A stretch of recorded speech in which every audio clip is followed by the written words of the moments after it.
Tiesinės nelygybės ir jų sistemos. Išnagrinėkime, kaip sprendžiamos pirmojo laipsnio tiesinės nelygybės ax plus b daugiau arba mažiau už 0 ir jų sistemos. Prisiminkime, jei mes turėjome tiesinę nelygybę ax plus b daugiau už 0, ją galime pertvarkyti pavidalą ax daugiau už minus b prie abiejų pusių pradėję po minus b.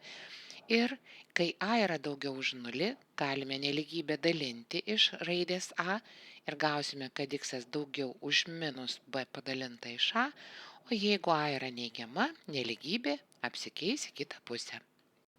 Jei nagrinėsime tiesinės funkcijos grafiką, kuris nubrėžtas, kur a daugiau už 0, pastebėsime, kad funkcijos grafikas yra teigiamas tada, kada grafikas yra virš x ašies. Tai yra intervale nuo minus b padalinto iš a.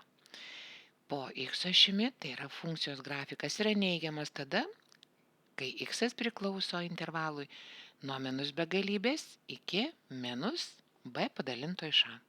Išspręskime nelygybę. 4 minus 3 padaugintas iš x minus 2 mažiau už 2x. Atsiskleidžiame. Minus trejetą padauginus iš x ir minus trejetą padauginus iš minus dvejeto gauname štai šią nelygybę. Susitraukėme panašius narius, ketvertą ir šešetą sudėjus gauname 10 ir pertvarkius nelygybę taip, kad mes su x turėtume kairėje pusėje, bei x dešinėje pusėje gausime nelygybę minus 5x mažiau už minus 10. Abi nelygybės pusės padalinus iš neigiamo skaičiaus minus 5, gausime, kad x turi būti didesnis už 2. Atvaizdavau tai skaičių tiesėje ir parašiau atsakymą intervalu.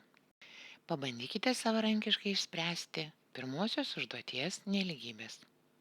Jei norėsime išspręsti nelygybių sistemą, reikės daryti tą patį atskirai su kiekviena nelygybė. Tai yra, susitvarkau ir vienoje ir kitoje nelygybėje, kad būtų su x kairėje pusėje bei x dešinėje pusėje, sutraukiu panašius narius ir gaunu štai tokias dvi nelygybės. Antroji nelygybė dalinasi iš dvejeto, susitvarkius aš gaunu, kad nelygybių sistema liko x daugiau už 4, bet mažiau arba lygu už 5. Atvaizdavus skaičių tiesėje, šiuos abu reikalavimus matome, kad abi sąlygas tenkina intervalas nuo atviro ketverto iki uždaryto penketo. Pabandykite išspręsti savarankiškai štai šią nelygybę. O jei sąlygoje mes turime dvigubą nelygybę, tai yra 2x plus vienetas daugiau už 3, bet mažiau arba lygu už minus 13, aš galiu spręsti sudarydama lygčių sistemą. Tai yra 2x plus vienetas turi būti daugiau už trejetą ir 2x plus vienetas mažiau arba lygu už 13. Analogiškai kaip ir praeituose pavyzdžiuose, išsprendžiate šitą nelygybių sistemą ir gaunate atsakymą. Pabandykite išspręsti štai šią nelygybę. Aišku, ją galima spręsti ir kitu būdu. Minus 4 mažiau už 2x minus 7, bet mažiau tai yra už 5, aš galiu prie abiejų pusių pridėti po 7, gausiu 3 mažiau už 2x, bet mažiau už 12, padalinus nelygybę iš 2, gausiu, kad mano x turi būti mažiau už 6, bet daugiau už 1,5. Intervalų rašant parašyčiau, kad x priklauso intervalui nuo 1,5 iki 6 jų neįskaitant. Sprendžiant nelygybę, kur turime vardiklyje penketą ir trejetą, pirmiausia patartina panaikinti vardiklius. Tai galima padaryti abiejų nelygybės pusės, padauginus iš 5 ir 3 bendro kartotinio, tai yra iš 15. Mes tada gausime štai šią nelygybę ir tada jau bus paprasta ją išspręsti. Pabandykite padaryti tai patys. Štai čia pavyzdys dvigubos nelygybės ir jos sprendimas dauginant iš 8 ir nesudarant nelygybių sistemos. Padauginus 8 gauname. Štai tą nelygybę prie abiejų pusių pridedam po 5 gauname. Šią nelygybę padalinus iš trejetą jau turime ir atsakymą. Jei uždavinys yra sąlyginis, tai yra prašo reiškinio, kad reikšmės priklausytų intervalui nuo -4 neįskaitant iki 6 įskaitant, sudarote dvigubą nelygybę. Šitokia. Ir tada sprendžiate jums priimtinu būdu. Arba per nelygybių sistemą, arba dvigubą nelygybę iš karto. Pabandykite išspręsti. Čia keletas uždavinių jūsų savarankiškam sprendimui. Sustabdykite, išspręskite, pasitikrinkite. Jei sąlyga prašo rasti didžiausią sveikąją A reikšmę, su kuria reiškinių sumos reikšmė yra teigiama, mes sudarome nelygybę. Sudedame tuos duotus reiškinius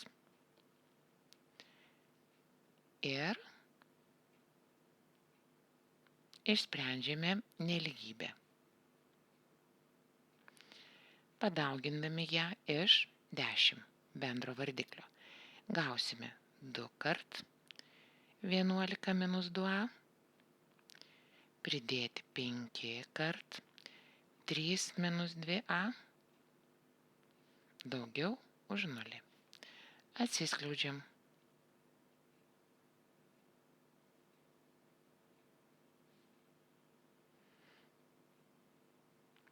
Sutraukime panašius narius.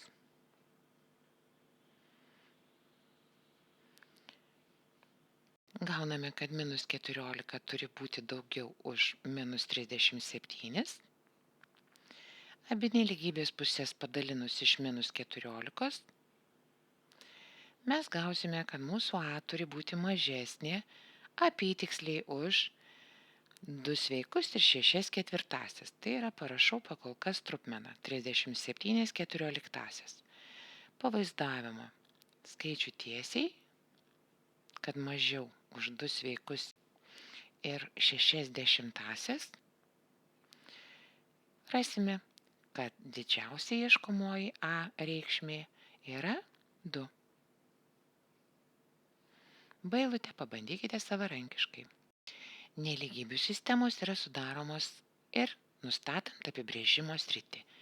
Pavyzdžiui, jei aš padaryčiau eilutę D ir norėčiau nustatyti šios funkcijos apibrėžimo sritį, iš logaritmo apibrėžimo aš turėčiau parašyti, kad jos skaičius 3x minus 6 turi būti didesnis už 0, o 5x minus 2, kadangi yra pošaknis ir vardiklyje, taip pat turi būti didesnis už 0. Tada reikėtų jau ją ir išspręsti.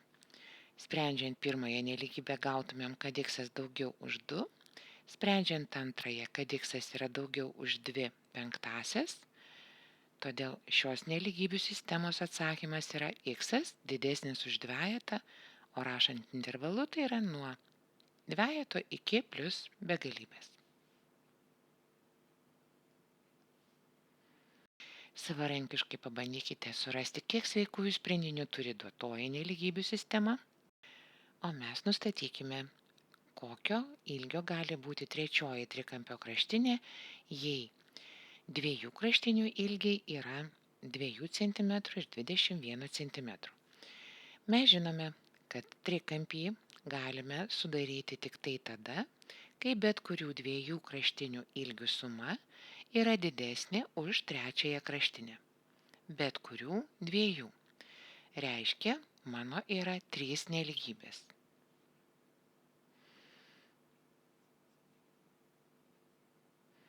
Todėl, jei iš trečiąją kraštinę pasižymėsiu raidelę C, aš turėsiu parašyti štai tokią nelygybių sistemą, kad 2 plus 21 turi būti daugiau už C, 2 plus C turi būti daugiau už 21 ir 21 plus C turi būti daugiau už 2.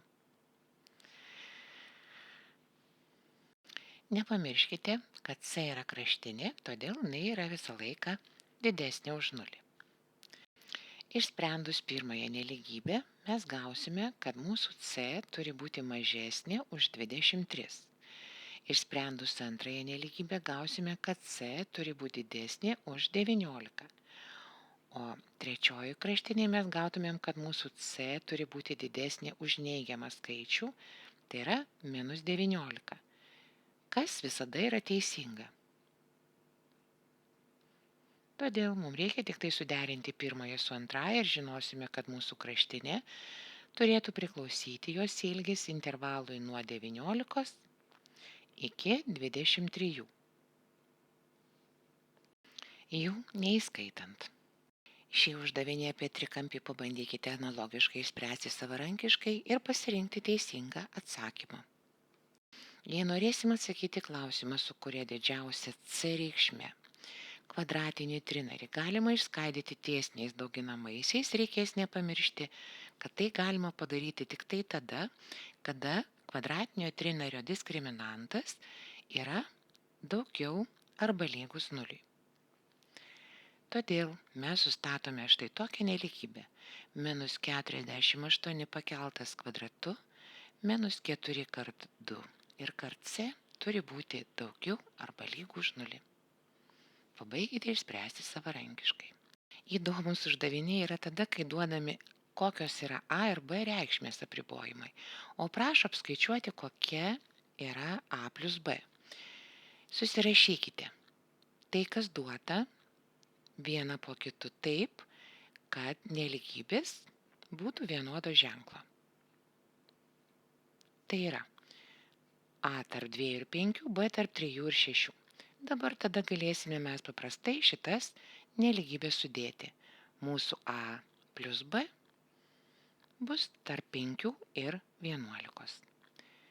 Ta pati galima padaryti ir su sandauga. Tik šį kartą atsargiai.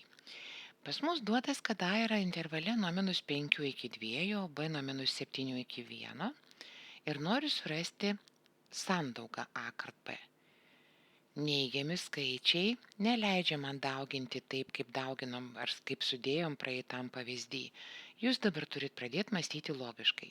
Aišku, patį mažiausią skaičių gausiu, jeigu -7 padauginsiu iš dvejeto. Tai bus -14. Patį didžiausią skaičių gausiu, jeigu -7 padauginsiu iš -5. Tai bus 35. Todėl mūsų sandauga A kart B galės būti nuo -14 iki 35. Ir jei mes turime X ir Y ir prašo apskaičiuoti X ir Y atsiranda vardiklyje ir dabar šitų skaičių aritmetinį vidurkį prašo apskaičiuoti, reiškia, man reikia pirmiausiai vertinti, kam yra lygu 1 dalintas iš X plus 1 dalintas iš Y. Aš žinodama, kad mano X yra intervale tarp vieneto ir ketvirto, galėsiu pasakyti, kad 1 iš X bus intervale nuo 1/4 iki vieneto. Analogiškai, jeigu Y buvo tarp dvejeto ir penketo, tai vienetas iš Y bus tarp 1/5 ir 1/2. Norėdama sudėti štai šias dvi nelygybės, tikrai galėsiu pasakyti, kad 1 iš X plus 1 iš Y bus tarp 9/20 ir 1 sveiko 1/2. Kadangi manęs prašė šių skaičių sumos aritmetinio vidurkio, todėl aš dabar turiu pasiimti didžiausiai galimą skaičių, nes didžiausios reikšmės reikėjo, ir jį padalinti iš 2. Reiškia, šio uždavinio atsakymas bus 0 sveikų ir 75 šimtosios.